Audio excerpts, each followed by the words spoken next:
ये जैसे शब्द नंद जी सुनते हैं मूर्छित हो गए, और यशोदा माता भोजन बना रही है, मूर्छित हो गए। गोपियां जल का छींटा देती हैं, पुनः भोजन बनाए। भोजन बनाने के बाद आज नंद जी को और अक्रूर महाराज को भोजन कराएं। भोजन कराने के बाद भगवान कृष्ण के पास पहुंच जाते हैं। भोजन के पात्र में भोजन रख करके थाली में प्रतिदिन यशोदा माता अपने हाथ से खिलाती हैं कन्हैया को, भगवान कृष्ण को। आज अपने हाथ से खिला नहीं रही है, रख दी, अब बोली भी नहीं। भगवान कृष्ण अन्नपूर्णा माता को प्रणाम करके स्वयं भोजन नहीं की। थोड़ी देर के लिए भगवान रोने लगते हैं। देखते क्या है, यशोदा माता आंगन में रो रही है। भगवान कृष्ण भोजन की थाल को लेकर के आंगन में माता यशोदा के पास पहुंच जाते हैं। कहते कि माँ, मुझे भूख लगी है, मुझको भोजन कराए। माँ रोते हुए अपने हाथों से भोजन कराते हैं। और भगवान कृष्ण जानते हैं कि आज माँ भोजन नहीं करेंगे, इस कारण से आज भगवान कृष्ण भी अपने हाथों से माँ को भोजन कराते हैं। भोजन कराने के बाद माता यशोदा बैठ जाती हैं, आंगन में रोने लगती हैं। भगवान कृष्ण आते हैं कि मैया, मुझको नींद लग रही है, मुझे नींद लग रही है, मुझको कोई कहानी सुनाइए जिससे मुझे नींद आ जाए, लोरी सुनाइए। भगवान जानते हैं कि जब तक मैं नहीं कहूंगा तब तक माता जाकर के सोएंगी नहीं सैया पर। बहाना लेते हैं कि माँ लोरी सुनाइए, माँ लोरी सुनाइए। भगवान श्री कृष्ण को गोद में उठा करके रोते हुए जाकर के सैया पर लेट जाती हैं। लेटने के बाद लोरी सुनाने लगती हैं और भगवान कृष्ण के मस्तक पर ऐसे हाथ स्पर्श करते हैं, हाथ स्पर्श करते हुए लोरी सुना रही हैं। लोरी सुनाते हुए रोने लगते हैं कि मेरा गोविंद, मेरा कन्हैया, मेरा पुत्र मुझे छोड़ करके कल चला जाएगा। आगे चल करके भगवान झूठ मूठ के बहाना लेते हैं कि मानो मैं सो गया हूं, माँ भी सो जाए। लेकिन माता यशोदा इस तरफ मुख कर ली है, भगवान कृष्ण इस तरफ मुख कर ली है। दोनों लोग मुख कर लिए। मुख करने के बाद भगवान कृष्ण भी रो रहे हैं और माता यशोदा भी रो रही है। रोती है, भगवान कृष्ण रोते हैं, मन में रोते हैं कि माँ जान लेना, और माता यशोदा भी रोती है कि मेरा पुत्र जान ना पाए। अंतिम में भगवान ऐसे फूट फूट करके रोने लगते हैं कि माता यशोदा तुरंत अपने गोद में ले लेती है। लेने के बाद पुनः अपने हृदय से लगा लेती है, लोरी सुनाती है। पूरी रात बीत जाता है, पूरी रात बीत जाता है।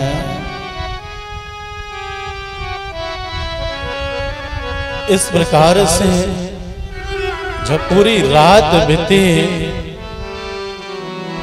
तो माता यशोदा प्रातः काल उठी हैं, उठ करके अपने घर का कार्य बंद कर दिए हैं, कोई कार्य कर नहीं रही हैं,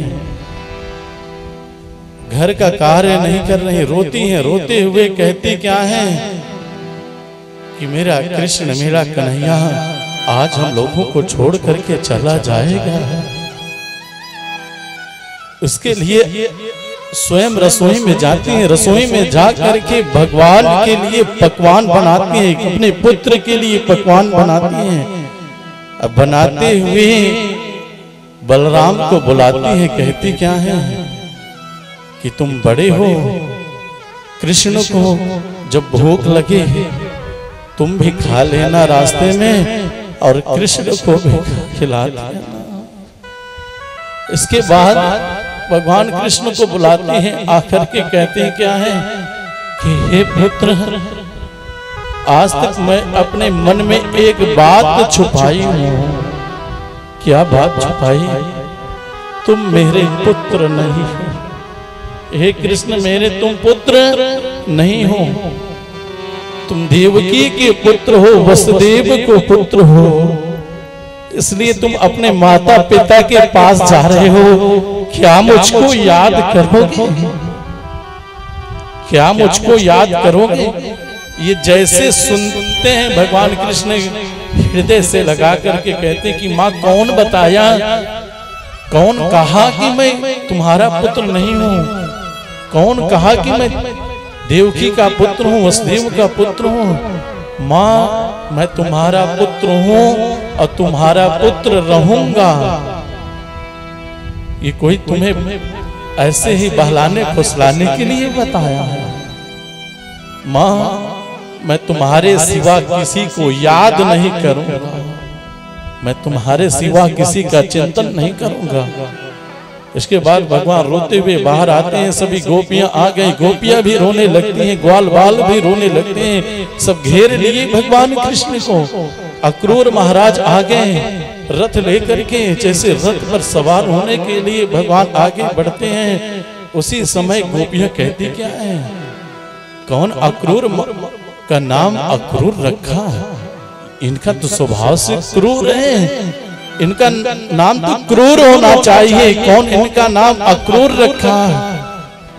और यही नहीं, ये कृष्ण को देखो, गांव को छोड़ करके जा रहा है, नीचे मुख किया है, हम लोगों की तरफ देख नहीं रहा है, और शहर जा रहा है, मथुरा जा रहा है, वहां पर तो सुख भोगने के लिए जा रहा है। देखो इसका हृदय कितना कठोर है। अभी तक कह रहा था कि हम तुमसे ज्यादा किसी को मानते नहीं, किसी से प्रेम नहीं करते। क्षण मात्र में देखो हम लोगों को भूल गया। यही हम लोगों से प्रेम करता है, प्रेम करता था। इतने में राधा रानी आ जाती हैं।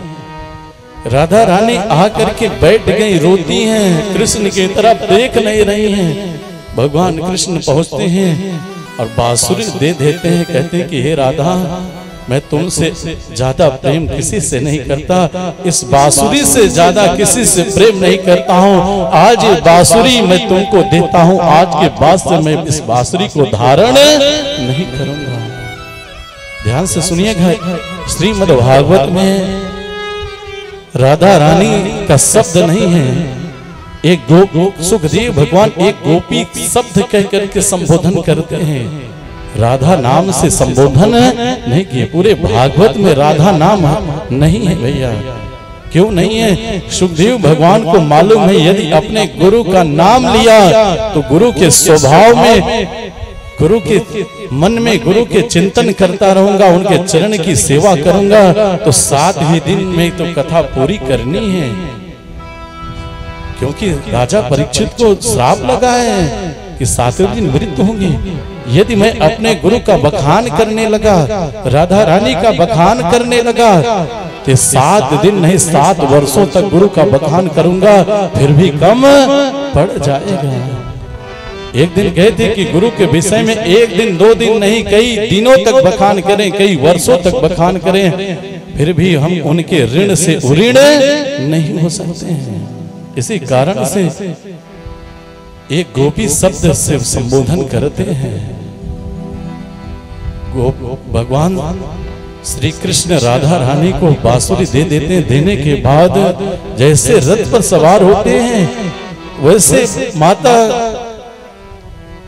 यशोदा सुध बुध लोक लज्जा सब त्याग करके रोते हुए भाग करके आती है, कृष्ण के पास आए और कृष्ण को रथ से उतार लेते हैं। कहती है कि हे पुत्र, मथुरा मत जा, मथुरा मत जा, मथुरा न जा। हृदय से लगा लेते हैं और रोने लगते हैं। भगवान सबको दिलासा देते हैं, कहते हैं कि मैं आऊंगा, मैं कुछ दिन में आऊंगा, कुछ संत कहते हैं कि भगवान कहें कि मैं परसों आऊंगा, मैं परसों आऊंगा, लेकिन भगवान छोड़ करके गए तो 14 वर्ष बाद भी नहीं आया। 14 वर्ष बीत गया। छोड़ वृंदावन कुंज यमुना फुल, श्याम मथुरा चले, श्याम मथुरा चले, श्याम मथुरा चले, श्याम मथुरा चले। छोड़ वृंदावन कुंज यमुना कुल, श्याम मथुरा चले, श्याम मथुरा चले, श्याम मथुरा चले, श्याम मथुरा चले।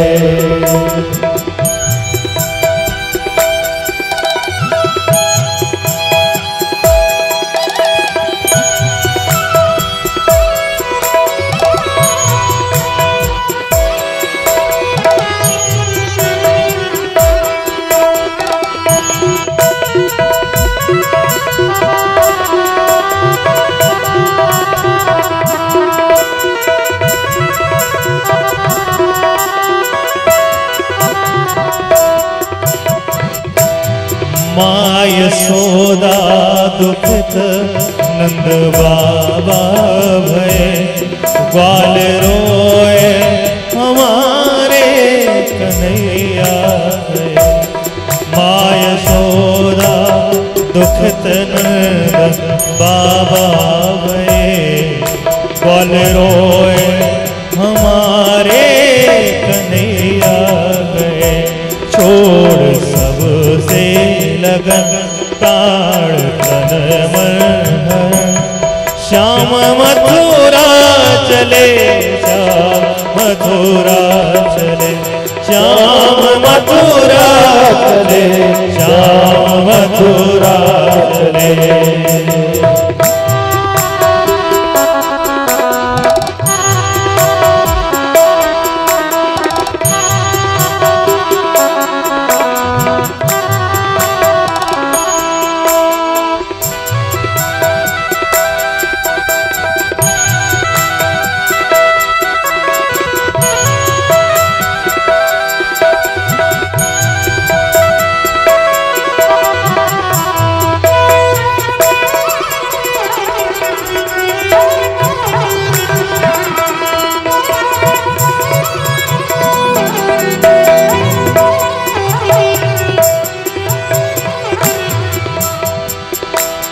हाय मोहन बिना चैन कैसे पड़े, हाय मोहन बिना चैन कैसे पड़े, हाय मोहन बिना चैन कैसे पड़े, हाय मोहन बिना चैन कैसे पड़े। कौन नवनीत की चोरी करे, कौन नवनीत माखन की चोरी करे। गैया करती रुदन ताड़ धन मनहर, श्याम मथुरा चले, श्याम मथुरा चले, श्याम मथुरा चले, श्याम मथुरा चले, श्याम मथुरा चले, श्याम मथुरा चले।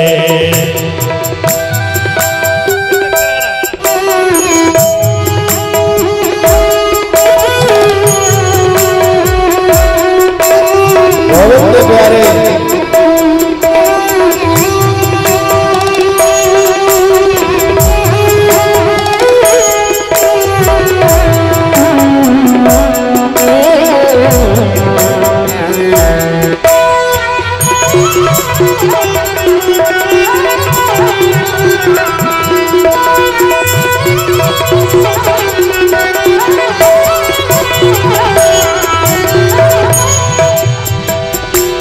बीज विपुदा के आतुर बोके चलो, बीज विपदा के चलो, मेरी गोरी किशोरी को दुख दे चलो, मेरी गोरी किशोरी को दुख दे चलो। क्यों लगाई लगन काढ़ धन मन हरण, श्याम मथुरा चले, श्याम मथुरा चले, श्याम मथुरा चले, श्याम मथुरा चले। छोड़ वृंदावन कुंज यमुना पुरन, श्याम मथुरा चले, श्याम मथुरा चले, श्याम मथुरा चले, श्याम मथुरा चले, श्याम मथुरा चले, श्याम मथुरा चले। इस प्रकार से भगवान कृष्ण रथ पर जैसे सवार हुए, सवार होकर के जैसे चलते हैं, उसी समय सभी गोपियां रोते हुए आगे बढ़ती हैं। जहां तक रथ दिखाई दिया वहां तक जाती हैं, जाकर के रोने लगती हैं। क्यों रोई? क्योंकि मालूम है सबको कि अब भगवान हमको छोड़ करके जा रहे हैं, अब दोबारा वापस नहीं आएंगे। क्योंकि जब भगवान जहां से छोड़े हैं वहां पर दोबारा नहीं आए। ये मालूम है कि जब हमारे आपके सांसारिक सगे संबंधी छोड़ के जाते हैं कितना कष्ट होता है। आज सबको ज्ञात है कि मेरे ईश्वर हम लोगों को छोड़ करके जा रहे हैं। इस कारण से सबको दुखी होते हैं, सब रोते हैं। आगे चल करके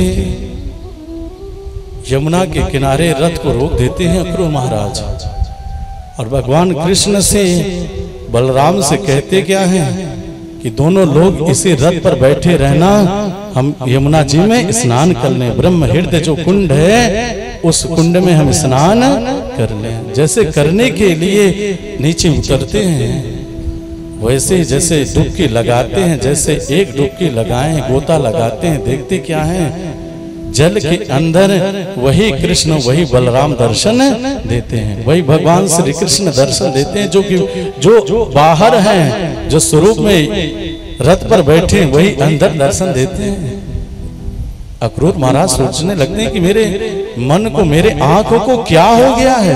बाहर आकर के देखते हैं कि वही कृष्ण वही बलराम भगवान कृष्ण दोनों लोग रथ पर बैठे। दोबारा डुबकी लगाए, दूसरी बार भी यही दर्शन हुआ जल के अंदर।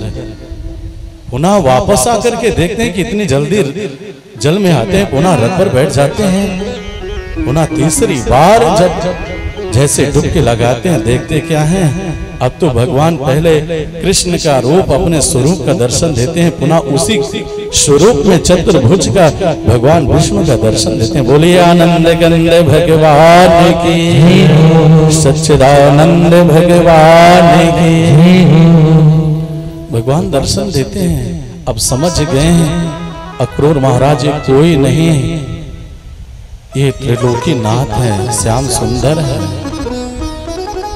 के बाद प्रणाम करते हैं, कहते क्या है, देव देव जगन्नाथ पूर्ण श्रवण कीर्तना यद दूत मोत उत्तम श्लोक नारायण नमोस्तुते।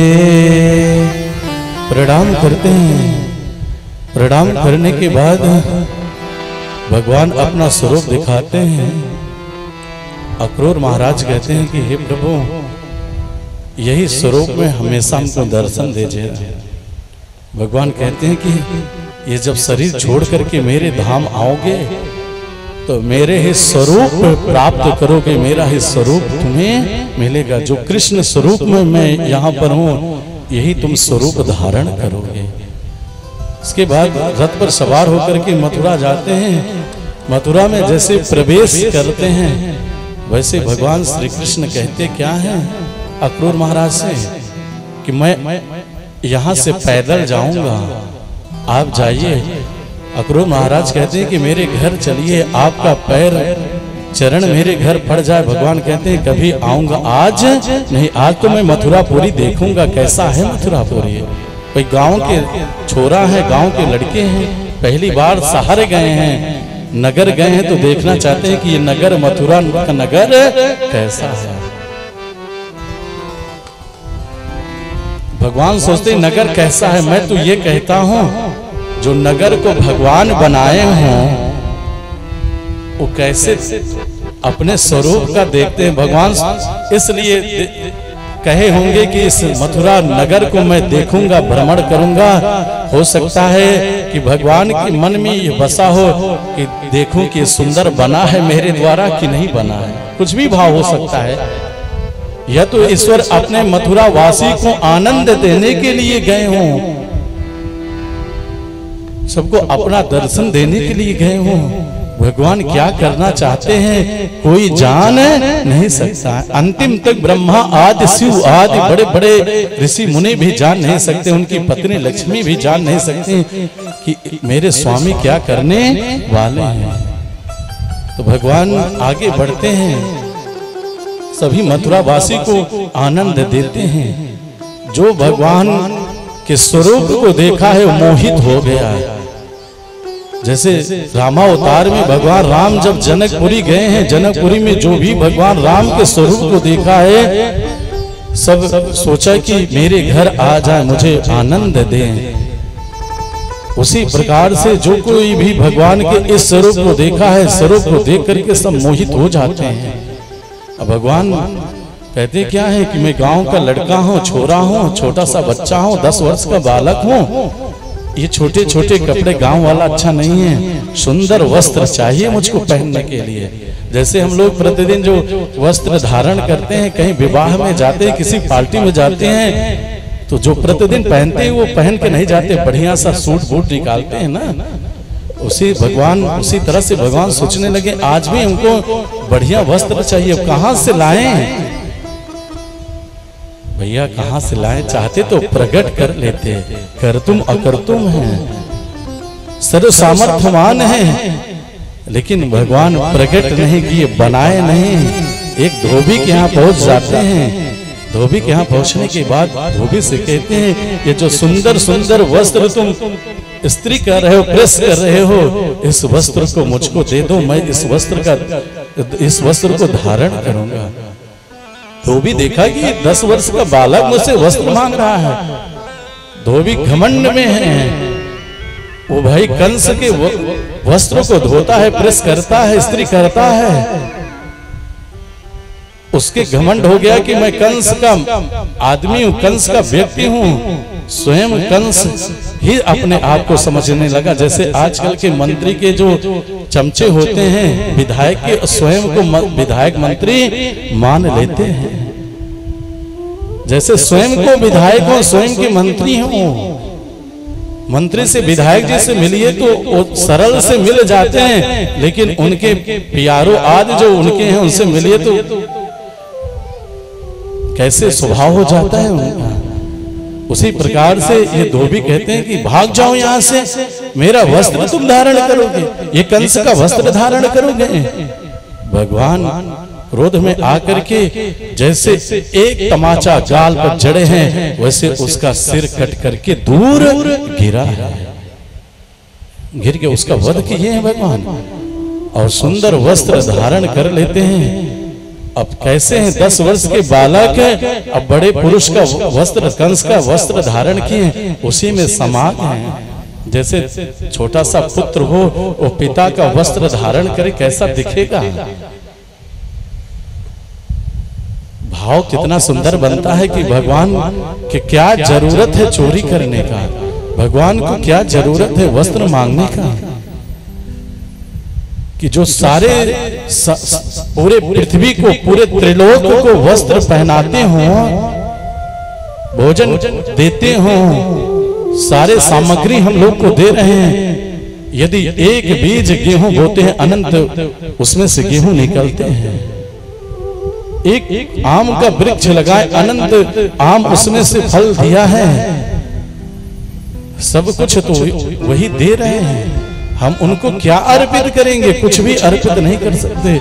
जब सब कुछ वही दे रहे हैं तो क्या अपने लिए वस्त्र बना नहीं सकते थे? आज एक कंस का, पापात्मा का, पापाचारी का वस्त्र धारण कर लिए।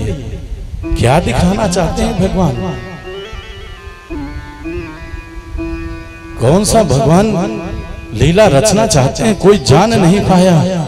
अब उस वस्त्र को धारण करके एक दर्जी के पास पहुंचते हैं। दर्जी से कहते हैं कि हे दर्जी, इस वस्त्र को मेरे अनुसार बना दो, जो ढीला ढाला है मेरे स्वरूप को बना दो। सोचिए, दर्जी के पास भगवान पहुंच गए। दर्जी भगवान के अनुसार से वस्त्र बना दिए। पहले तो प्रार्थना करता है कि हे भगवान, मैं आपके अनुसार से इस वस्त्र बना नहीं सकता। क्यों नहीं बना सकता?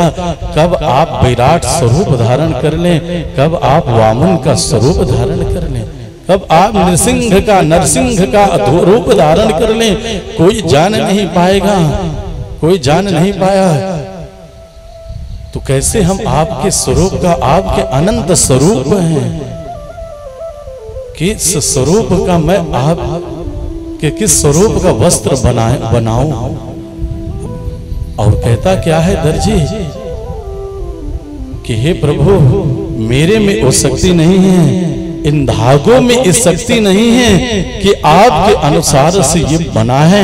आप स्वयं बना लीजिए, क्योंकि ये सृष्टि का रचना किए हैं। ये चमक, ये दमक, ये कितना सुंदर सृष्टि के बनाए हैं आप, कितने सुंदर रचना किए हैं। आपसे जैसा इस संसार को कोई रच नहीं सकता, कोई नहीं बना सकता। और आप कहते हैं कि मैं वस्त्र बनाऊं। भगवान के कहने पर जैसे दर्जी वस्त्र बनाया, भगवान उस वस्त्र को धारण कर लेते हैं। धारण करने के बाद आशीर्वाद क्या देते हैं? कहते हैं कि हे दर्जी, तुम मुझसे वरदान मांग लो। दर्जी क्या कहता है? नमस्ते वासुदेवाय, नमः संकर्षणाय च, प्रद्युम्न नामाय सात्वतां पते नमः। भगवान को प्रणाम करते हैं। भगवान को प्रणाम करने के बाद कहते क्या है कि हे भगवान, आप आ गए। आप आने के बाद मुझको कुछ नहीं चाहिए। आप दर्शन दे दिए तो क्या चाहिए? सब कुछ तो मुझे मिल गया। मैं जाति का दर्जी हूं। जो बड़े बड़े ऋषि मुनि तपस्या करते हैं, आप उनको वरदान नहीं देते, उनके यहाँ दर्शन नहीं देते, उनके यहाँ जाते नहीं। आप मेरे यहाँ आ गए, इससे ज्यादा हमको क्या चाहिए? इससे ज्यादा हमको क्या चाहिए? इसके बाद भगवान कहते क्या है कि हे दर्जी, मैं तो तुम्हारे ऊपर प्रसन्न होकर के मैं तुम्हें वरदान देता हूँ। क्या वरदान देता हूँ? ध्यान से सुनिएगा। भगवान कहते हैं कि इस लोक में भरपूर धन संपत्ति तुम्हें मिलेगा। इस लोक में तुम्हें भरपूर, कम नहीं, भरपूर भगवान शब्द बोलते हैं, धन संपत्ति मिलेगा। और मिलने के बाद बल दूंगा, अपनी बल दूंगा। सोचिए, भगवान कृष्ण के पास कितना बल है। भगवान कहते हैं मैं अपना बल दूंगा, अपना ऐश्वर्य दूंगा, अपनी स्मृति दूंगा। भगवान की स्मृति क्या है? भगवान की बुद्धि क्या है? जो चारों वेद है वही भगवान की स्मृति है। भगवान कितने पढ़े लिखे हैं? जो चारों वेद है वही भगवान पढ़े लिखे हैं। भगवान कहते हैं कि मैं अपना स्मृति दूंगा, यानी अपना वेद दूंगा। और फिर कहते हैं क्या है? और मृत्यु के बाद मेरा सारूप प्राप्त करोगे। जैसे मैं दिख रहा हूं ऐसे तुम गोलोक में दिखाई पड़ोगे। इसके आगे भगवान आगे जाते हैं। जाने के बाद माली का घर मिलता है। सुदामा नामक माली है। सुदामा जो भगवान के भक्त हैं, भगवान के मित्र हो नहीं, सुदामा नामक माली है। ये माली के घर पहुंच जाते हैं। माली से कहते हैं, माली तुम मुझको कई वर्षों से चिंतन मनन करते रहे, इस कारण से मैं तुम्हारे यहाँ आया हूँ। ध्यान से सुनिएगा, माली प्रतिदिन जो माला बनाता है, सुंदर जो माला बनाया है, वो माला सर्वप्रथम भगवान को पहनाता है, भगवान कृष्ण को पहनाता है। जो सुंदर माला बनाया, उसके हाथ से जो बहुमूल्य सुंदर माला बना, उसको बेचने के लिए बाजार नहीं ले जाता है, उसको भगवान की जो मूर्ति है उसको पहनाता है। इसी पर भगवान रीझ गए हैं। भगवान कब किसके ऊपर कौन से गुण को देख करके भगवान रीझ जाते हैं, कोई जान नहीं पाया। सोचिए कि प्रतिदिन वो माला, सुंदर माला बनाया, उसी माला को देख करके भगवान रीझ गए। रीझने के बाद जैसे भगवान कहते हैं कि हे माली, मुझसे चाहते क्या हो? माली कहता क्या है, भगवान आप मेरे घर आ गए, मैं आपके ऋण से ऋण नहीं हो सकता हूं। बार बार कहते हैं, भगवान कहते हैं कि मांग लो कुछ, हमसे कुछ मांगो। यही सद्गत कहते हैं, हर भक्त कहते हैं, न जाने कौन से गुण पर दया निधि रीझ जाते हैं, न जाने कौन से गुण पर दया रीझ जाते हैं। यही सद्गत कहते हैं, यही हरि भक्त गाते हैं, यही सद्गत भक्त गाते न जाने कौन से दया रीझ जाते हैं, न जाने कौन से दया रीझ जाते हैं।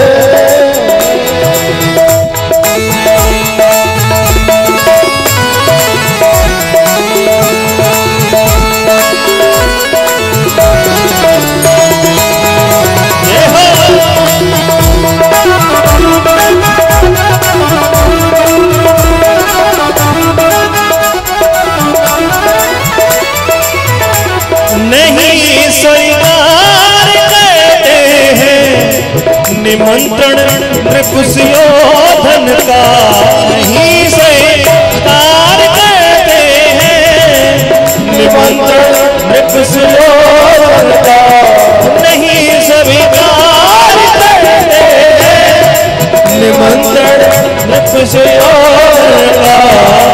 लेकिन विदुर के घर पहुंच करके, विदुर के घर पहुंच करके हो विष्णु को लगाते हैं, विदुर के घर पहुंच करके हो विष्णु को लगाते हैं, न जाने कौन से गुण पर रीझ जाते हैं, न जाने कौन से गुण पर दया रीझ जाते हैं, रीझ जाते हैं। बोले वृंदावन बिहारी लाल की जय हो, आनंद गंध भगवान की जय हो। सोचिए कि जो सुदामा नामक माली है, ये माली भगवान को माला प्रतिदिन पहनाया, भगवान उसी माला को पहन करके रीझ गए और आगे आकर के कहते हैं कि हे माली मुझसे वरदान मांगो। कितना सुंदर माली वरदान मांगता है। ना धनम ना जनम ना सुंदरी, ना कविताम वा जगदीश कामये, मम जनमनि जनमनीश्वरे, भवताद भक्तिर है तुखी त्वयि। भगवान कहते क्या है? भगवान जब कहते कि वरदान मांगो तो कहता क्या है कि ना धनम ना जन्म ना सुंदरी, न तुमको धन चाहिए, न तो जन चाहिए, न तो सुंदरी, कुछ सुंदर कुछ बना दीजिए, कुछ नहीं चाहिए। ना कविता वहाँ जगदीश से, न मैं तो कवि बनना चाहता हूँ। यदि आप मुझको देना चाहते हैं जन्म जन्मांतर तक अहेतु की भक्ति प्रदान करिए। हेतु की नहीं, हेतु की अहेतु की दो भक्ति है। एक सत्यनारायण कथा सुनते हैं, भगवान के पास पहुंच करके 10 रुपए कुछ भी चढ़ाते हैं, पत्र पुष्प, उसके बदले में ढेर सारा हम लोग मांगते हैं, हे भगवान मेरा ये काम हो जाए, मेरे पुत्र की नौकरी लग जाए। ये सब कुछ जो मांगते हैं उसको हेतु की भक्ति कहते हैं। अहेतु की भक्ति है कि हम भगवान की पूजा करें, भगवान के अलावा कुछ हमको नहीं चाहिए, ईश्वर मिल जाए बस, परमात्मा जगदीश्वर मिले, इससे बढ़ करके मुझको कुछ नहीं चाहिए। अहेतु की भक्ति मांगते हैं। मांगने के बाद फिर कहता क्या है, बार बार जब प्रभु कहते हैं कि कुछ मांग लो, तो क्या मांगते हैं ध्यान से सुनिएगा। कि सुदामा नामक मालिक कहते क्या है कि हे प्रभु आपका दर्शन हो गया तो मेरा कुल पवित्र हो गया। ये मालिक के शब्द हैं, आपका दर्शन हो गया मेरा कुल पवित्र हो गया। आज हम पितर ऋण से, देवताओं के ऋण से मुक्त हो गए। जबकि नियम यह है कि पितृ ऋण से कोई उऋण नहीं हो सकता है। पितृ ऋण से उऋण हो सकते हैं जब गया आदि श्राद्ध कर लें, गया आदि श्राद्ध करें, तब जाकर के पितृ के ऋण से उऋण हो सकते हैं। और ध्यान से सुनिएगा, पुत्र तभी कहलाने योग है। गरुड़ पुराण में लिखा है, तुम नामक नरक से जो पार करा दे वही क्या है, पुत्र कहलाता है। जैसे हम लोग जन्म लिए, जन्म से आज तक कहते हैं कि मैं उनका पुत्र हूं, और पिता कहते हैं कि मेरे पुत्र हैं। जब श्राद्ध आदि क्रिया करके विधिवत गया आदि श्राद्ध में करें, बोलिए गया धाम की, गया जगन्नाथ धाम की। गए असुर थे, गए असुर के कारण से गया पड़ा है, गया असुर थे, गए असुर के कारण से गया पड़ा। उसका शरीर इतना पवित्र था, ब्रह्मा जी से वरदान मांगा था कि हे ब्रह्मदेव मुझको यही वरदान दीजिए कि मेरे शरीर से किसी का शरीर स्पर्श करें, वो कितना भी पापात्मा हो वैकुंठ चला जाए। मेरे शरीर से लगी हुई वायु यदि किसी को स्पर्श करें, कितना भी पापात्मा हो वो वैकुंठ को चला जाए। जो कितना भी पाप करे उस गयासुर के शरीर को स्पर्श करता था, सब वैकुंठ चले जाएं। उनके से शरीर से लगी हुई जो वायु, जैसे ये शरीर से लग करके वायु जा रही है, तो जिसके पास पहुंची है सबके सब वैकुंठ को चले जाते थे। बाद में ब्रह्मा जी उसके शरीर पर यज्ञ करते हैं, वहां पर गए होंगे, दर्शन किए होंगे, तो भगवान का चरण है उसके हृदय पर। पात गया बोलते हैं, भगवान का चरण है वहां पर। बोलिए गया भगवान की। गया महात्मा लिखे हैं कि वहां पर जाकर के कोई अपने पितरों के निमित्त पैर से जल दे दे, पैर से जल दे दे, तो उसके पितर लोग प्राप्त कर लेते हैं। यानी वहां पहुंच जाए, पहुंचने के बाद चरण से, यानी श्रद्धा न हाथ से न दे पाए, चरणों से ऐसे ईश्वर फाल्गु नदी आदि का जो जल है उसके स्पर्श कर दे दे, उसके पितर मुक्त हो जाते हैं। भगवान की बड़ी कृपा है कि गया जगन्नाथ जी के दर्शन करने का सौभाग्य प्राप्त हुआ। 2012 में अपने दादा दादी की सेवा के लिए गए थे। उसके बाद से अब की बार 8वीं बार गए हैं। अब तो वहां पर आप लोग जब जाएंगे, पहले फाल्गु नदी में जल नहीं था, अब तो जल है। नीतीश सरकार डैम बना दिए हैं, अब तो फाल्गु नदी में जल दिखाई देता है। ये 2016 के पहले जल नहीं था भैया, अब तो डैम बना दिए हैं, जल दिखाई देता है। बोलिए वृंदावन बिहारी लाल की, आनंद गंध भगवान की। इस प्रकार से कहते हैं क्या, सुदामा कहता है कि आपके दर्शन हो गए, मैं पितृ ऋण से उऋण हो गया। क्यों कहते हैं, क्योंकि कोई पिता के ऋण से उऋण नहीं हो सकता है, माता के ऋण से उऋण नहीं हो सकता है। क्यों सुदामा माली क्यों कहा कि मैं पितृ ऋण से उऋण हो गया? क्योंकि मालूम है जिसको भगवान दर्शन दे दिए उसके 21 पीढ़ी नहीं अनंत पीढ़ी सबके सब मोक्ष मिल जाता है। जिसके घर में भगवान दर्शन दे दिए उसके सभी पितर लोग सभी पितृ लोग तृप्त हो जाते हैं, सबको सबके सबको अच्छे लोग प्राप्त हो जाता है। इसी कारण से भगवान से सुदामा माली कहता है कि आज मैं पितृ ऋण से उऋण हो गया, क्योंकि आप दर्शन दे दिए। आपके दर्शन देने मात्र से मेरे पितृगण प्रसन्न हो गए, तृप्त हो गए। और यही नहीं, मैं ऋषि ऋण से देव ऋण से भी मुक्ति हो गया। और आगे चल करके कहते क्या हैं, मैं सब चीज से मुक्त हो गया, मुझको कुछ नहीं चाहिए, मैं आपका दास हूं। कितना सुंदर सुदामा माली कहता है कि मैं आपका दास हूं, यही मुझको वरदान दीजिए कि मैं आपकी पूजा करूं और आपके भक्तों की पूजा करूं, आपके भक्तों की पूजा करूं, आपकी पूजा करूं। तो भगवान कहते क्या हैं कि मैं तुम्हारे वहां यहाँ वंश परंपरा के साथ साथ लक्ष्मी के साथ मैं तुम्हारे यहाँ भक्ति के साथ अविचल रहूंगा, तुम्हारे यहाँ मैं सदा के लिए निवास करूंगा। तुम्हारे स्पर्श पुष्प से मैं उस मुरझाए हुए पुष्प को भी स्वीकार कर लूंगा। इसी कारण से माली के यहाँ का जो पुष्प है वो कभी बासी नहीं होता है। और हम लोग यदि सुबह से तोड़ लिए शाम तक मुरझा गया, चाहे आज ही तोड़े हों लेकिन मुरझा गया तो बासी हो गया भैया। और पुष्प तोड़ते समय लिखे हैं कि स्नान करके पुष्प को तोड़ना चाहिए।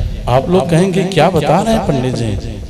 नित्य कर्म पूजा प्रकाश है गीता प्रेस की, उसमें लिखा है कि स्नान करके पुष्प को तोड़ना चाहिए, तुलसी पत्ता स्नान करके तोड़ना चाहिए, और स्नान करके तुलसी दल को एक एक पत्ता न तोड़े, अग्रभाग तोड़ना चाहिए। उसी नित्य कर्म में लिखा है अग्रभाग, जो एक एक पत्ता तोड़ते हैं अग्रभाग तोड़ना चाहिए।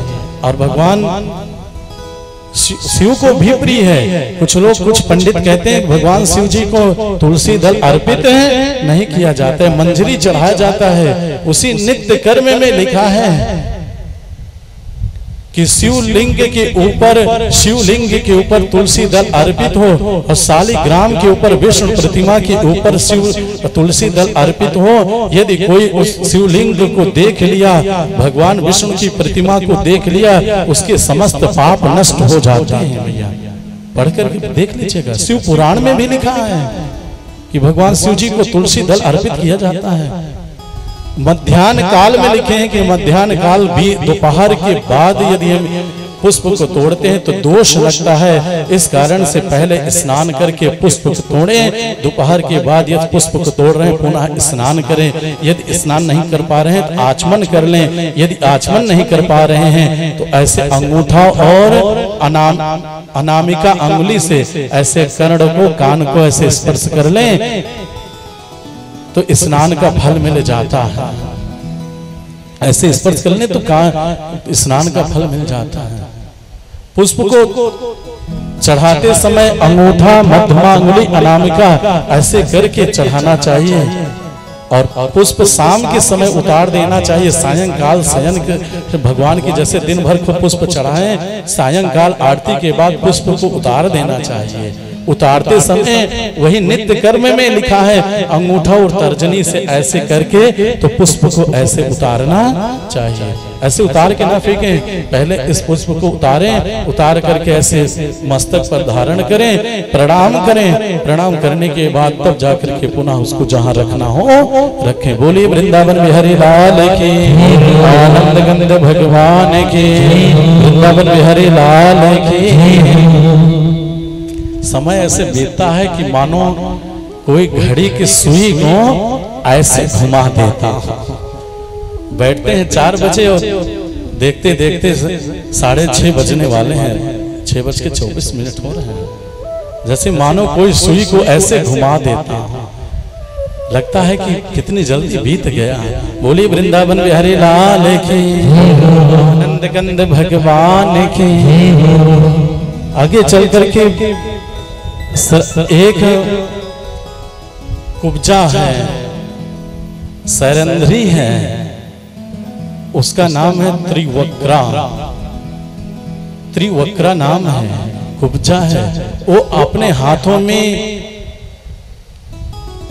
पुष्प का राग ली है, भगवान को अर्पित करती है। जो बनाती है तो भगवान को अर्पित करने के बाद कंस के पास जाती है, कंस को लगाने के लिए चंदन लगाती है कंस के शरीर पर।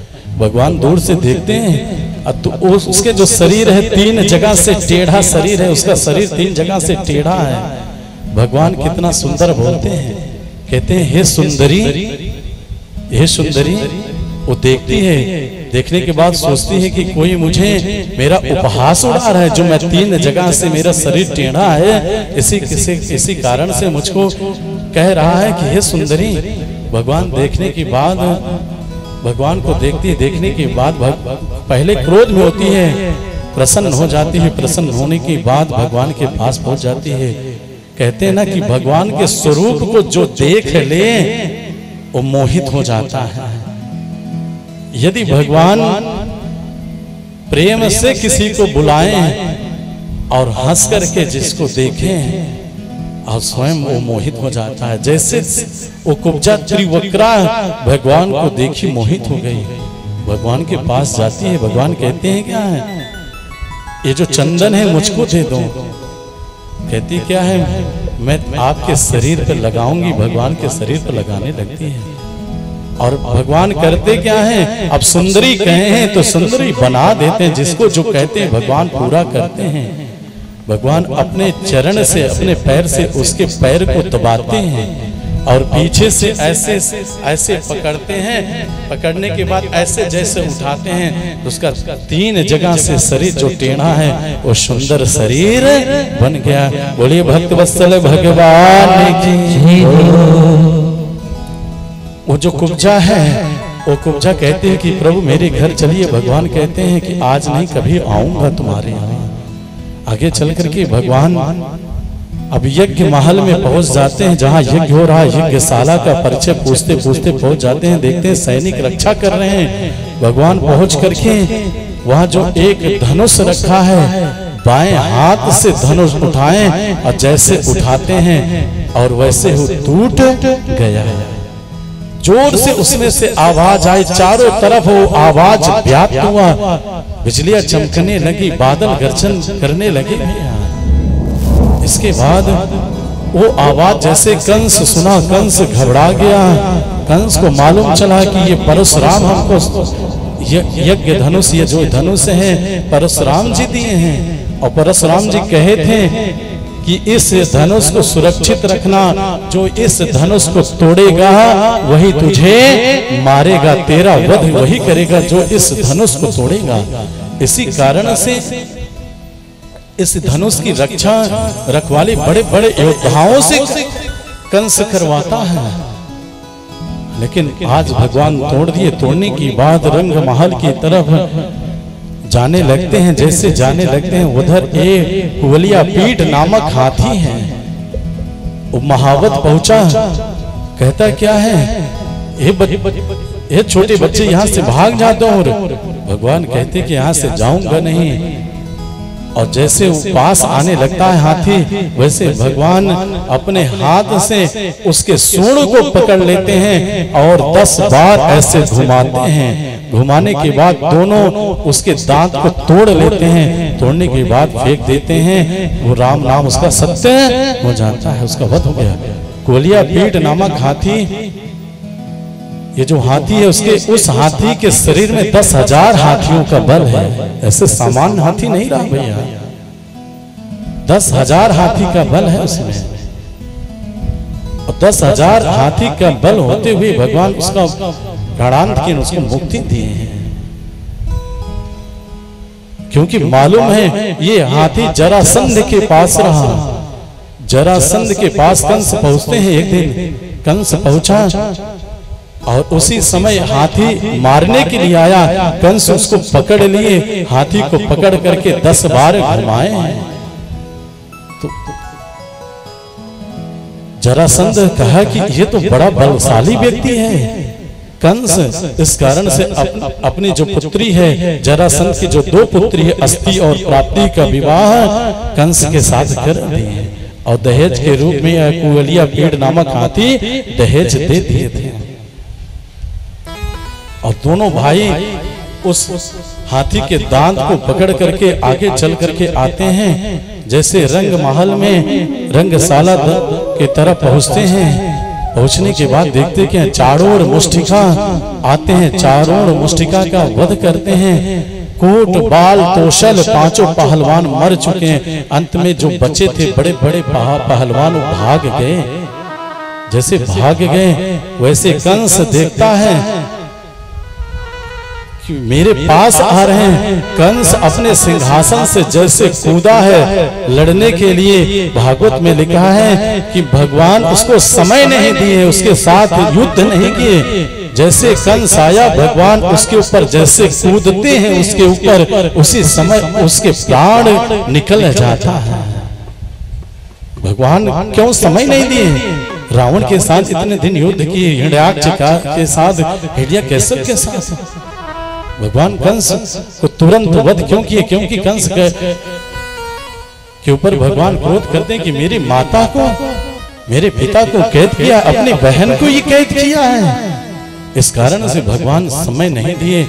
बोले कंस मर्दन भगवान की, आनंद कंद भगवान की, सच्चिदानंद भगवान की। इसके बाद जैसे वध करते हैं, भगवान वध करने के बाद अपने माता पिता को देखने के लिए जैसे राजमहल की तरफ बढ़ते हैं, उधर उग्रसेन आए हैं। उग्रसेन को राजा घोषित कर देते हैं कि मैं राजा नहीं बनूंगा, ये कंस का वध भले मैं किया हूं, मैं राजा नहीं बनूंगा, उग्रसेन ही राजा बनेंगे। और कंस कौन है? पूर्व जन्म में कालनेमी नामक राक्षस था। ये रामावतार में जो कालनेमी राक्षस था वही इस बार कंस का रूप धारण किया है। भगवान उसका उद्धार करने के बाद अब इधर जैसे देवकी वसुदेव आते हैं, देवकी वसुदेव अपने पुत्र को देखने के बाद कहते हैं क्या है? ये बड़े बड़े राक्षसों का वध किए हैं। पूतना जैसे, शंखचूड़ जैसे राक्षस का वध किए, व्योमासुर का, बकासुर का वध किए, कंस का वध किए हैं, कुवलिया भीड़ नामक हाथी का वध किए हैं। ये कोई और नहीं हो सकता, ये भगवान विष्णु के ही स्वरूप के भगवान विष्णु ही हैं। आज मैं अपने पुत्र के स्वरूप में जो भगवान विष्णु हैं, भगवान विष्णु का मैं आज चरण छूंगा, मैं अपने पुत्र का चरण छूंगा। भगवान सोचने लगते हैं कि मेरे माता पिता मेरे पास आ रहे हैं, जबकि नियम यह है कि पुत्र को चाहिए कि माता पिता का चरण छूए। आज मेरे माता पिता को क्या हो गया कि मेरे चरण छूने के लिए आ रहे हैं? भगवान मोहित कर देते हैं। जैसे वसुदेव और देवकी पहुंचते हैं, भगवान के सन्मुख हैं, भगवान रोने लगते हैं।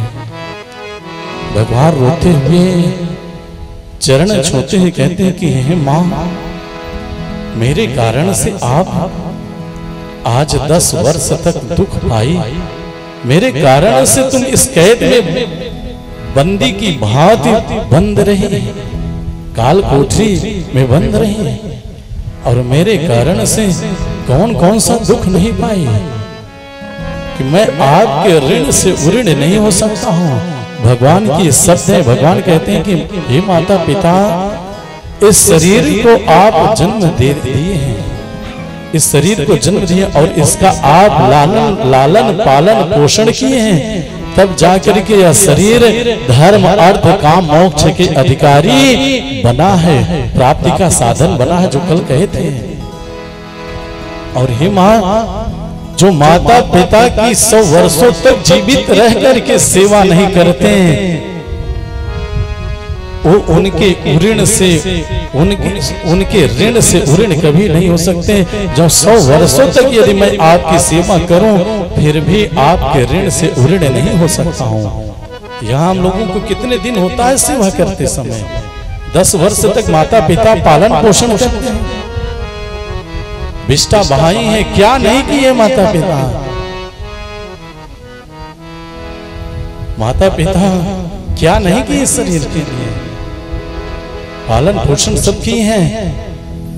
और युवा अवस्था में जब होते हैं, जब सेवा की बारी आती है, तब लोग कमाने के लिए बाहर निकल जाते हैं, तब भी सेवा नहीं कर पाते। वृद्धावस्था होती है, तो वृद्धावस्था जब होती है तो उनको किसी न किसी वृद्धा आश्रम में छोड़ देते हैं। वृद्धा आश्रम में नहीं छोड़े, हम तो शहर में हैं, अपने पत्नी अपने बच्चों के साथ में हैं, माता पिता वृद्ध अवस्था में गांव में बना खा रहे हैं। यदि हम अपने पत्नी अपने बच्चों को शहर में रख सकते हैं, क्या अपने माता पिता दो लोग को शहर में नहीं रख सकते?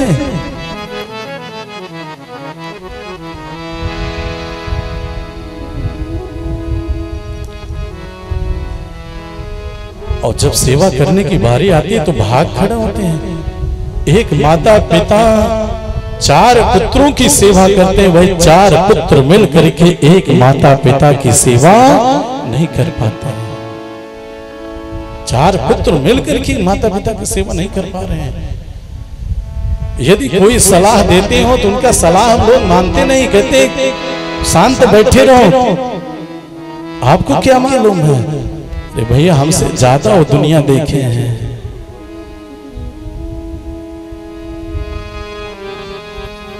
हमसे ज्यादा दुनिया देखे हैं।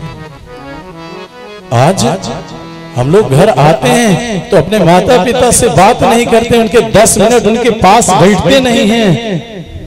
अब तो पहले था टीवी देखते थे, अब तो जैसे घर पहुंचे वैसे मोबाइल खोल लेते हैं, यूट्यूब आदि व्हाट्सएप फेसबुक खोलते हैं, कहते हैं कि मेरे पास समय नहीं है। मोबाइल में समय देने के लिए समय है और माता पिता के पास 10 मिनट उनके पास बैठ करके बोलने के लिए समय नहीं है।